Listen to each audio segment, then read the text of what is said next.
Por diferentes motivos, la palabra iglesia se ha malinterpretado a través de los siglos. Y para crear más confusión, esta palabra se usa tanto para identificar los edificios, como también para asociarla con diferentes corrientes de credo, más conocidas hoy en día como denominaciones. Se oye a muchas personas decir, hoy voy a ir a la iglesia, y algunos preguntan, ¿y a cuál iglesia asiste usted?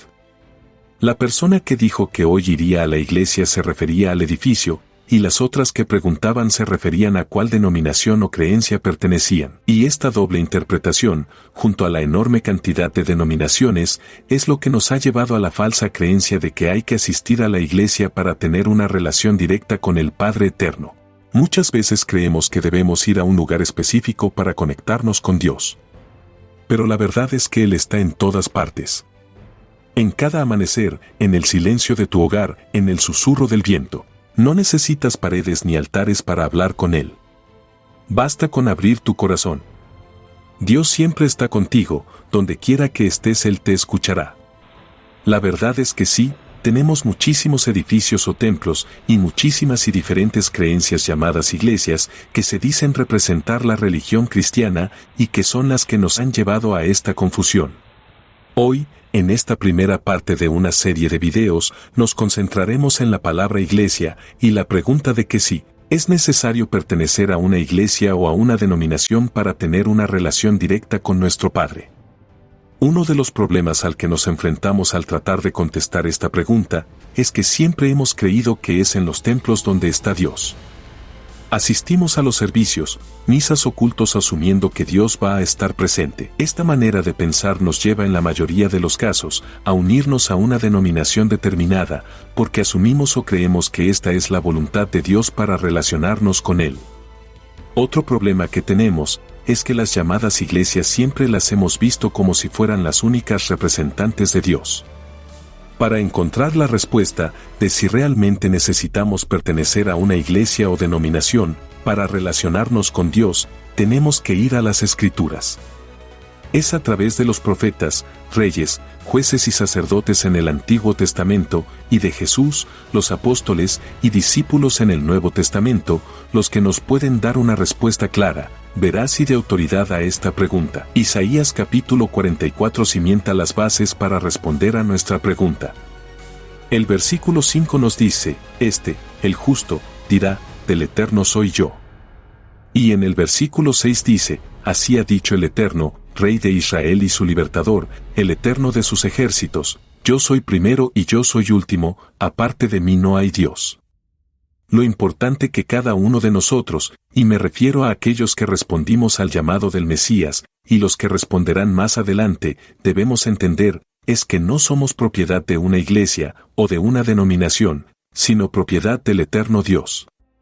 Partiendo de esta verdad, no deberíamos atarnos a membresías de iglesias, denominaciones, pastores, obispos o profetas, o depender de imágenes o santos de este mundo, sino pertenecer únicamente al Eterno. Por mucho que se levanten los así llamados siervos de Dios, y digan lo contrario, los líderes o las iglesias no nos salvan, estos no pueden perdonar pecados. El único que perdona nuestros pecados y nos salva es el eterno Dios a través de Jesús el Mesías que nos fue enviado.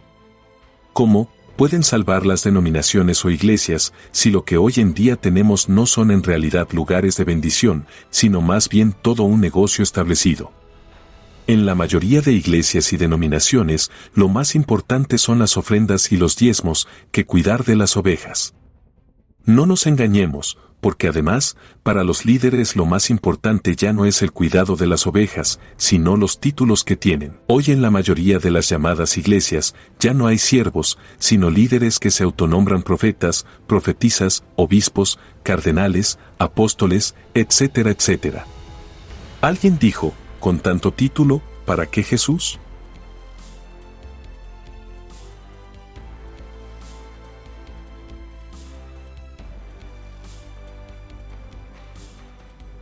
Jesús nunca mencionó la palabra iglesia. Y usted se preguntará, entonces, ¿por qué muchas Biblias insertan la palabra iglesia en sus escritos? La respuesta está relacionada con la traducción que se hizo de las escrituras del hebreo al griego en la ciudad de Alejandría, Egipto. Evidencia antigua revela que la primera traducción de las Escrituras fue completada en Alejandría, Egipto en el año 281 antes de la era cristiana.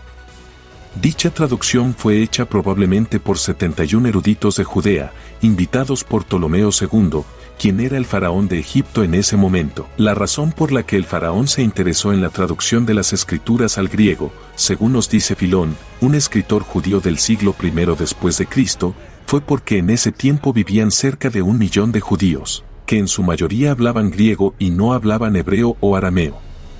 Es aquí cuando el verdadero significado de las palabras de Jesús referente a su pueblo o congregación, y más concretamente con nuestro tema, que la palabra congregación se tradujo erróneamente a la palabra iglesia, para así acomodarlo al idioma griego.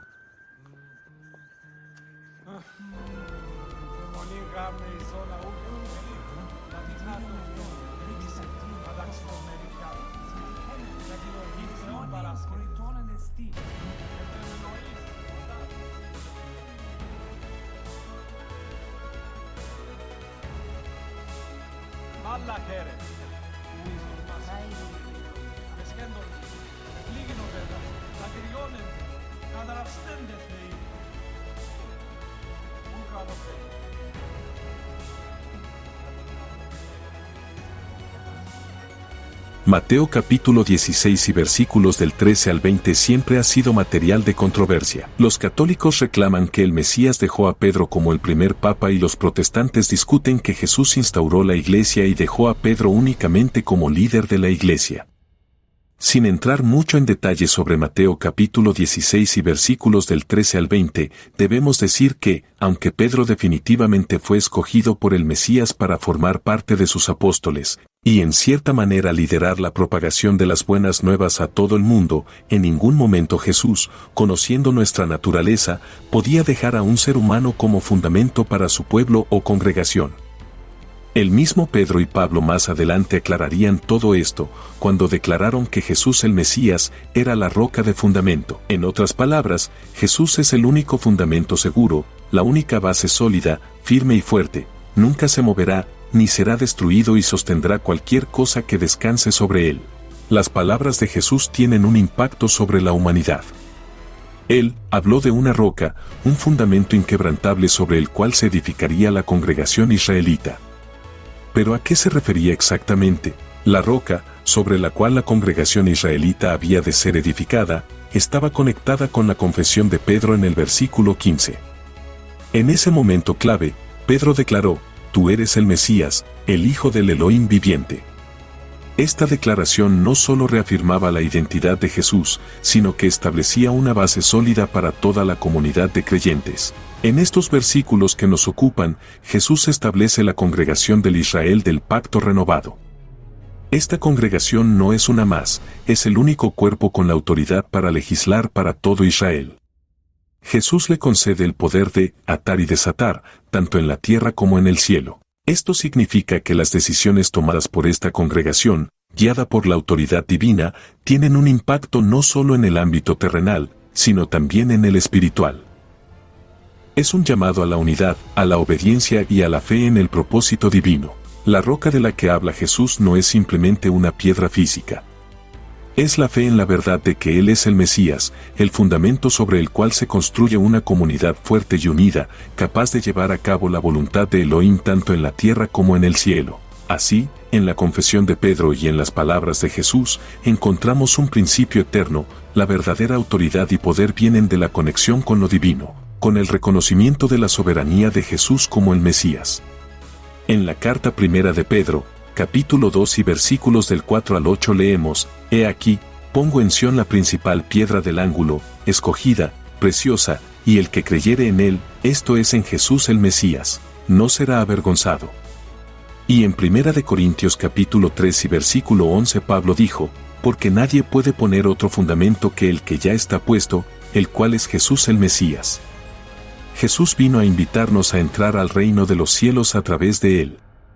Le pertenecemos a Él y no a ninguna congregación o líder. Usted no necesita de ninguna iglesia o religión, llámese católica, protestante o evangélica, al único que necesita es al eterno Dios. ¿Debo pertenecer o unirme a una iglesia para relacionarme con el Padre Eterno? Si tomamos en cuenta algunas iglesias de hoy en día, en donde los títulos y el foco de atención son los líderes, el dinero, la fama, la cantidad de miembros y el negocio que ahí se lleva a cabo, la respuesta es rotunda, no. Usted no necesita pertenecer a ninguna iglesia o religión para tener una relación con el Creador. En Juan capítulo 16 versículos del 13 al 15, el Mesías nos dice que cuando viniera el Espíritu de verdad nos iba a guiar a toda verdad y que nos iba a anunciar los eventos que habían de venir. Mi oración es que el Espíritu del Dios eterno le guíe a toda verdad. Recuerde, lo único que usted necesita es pertenecer al eterno Dios. Él está ahí a la espera de que usted se comunique con Él. Hasta nuestro próximo video. Muchas bendiciones.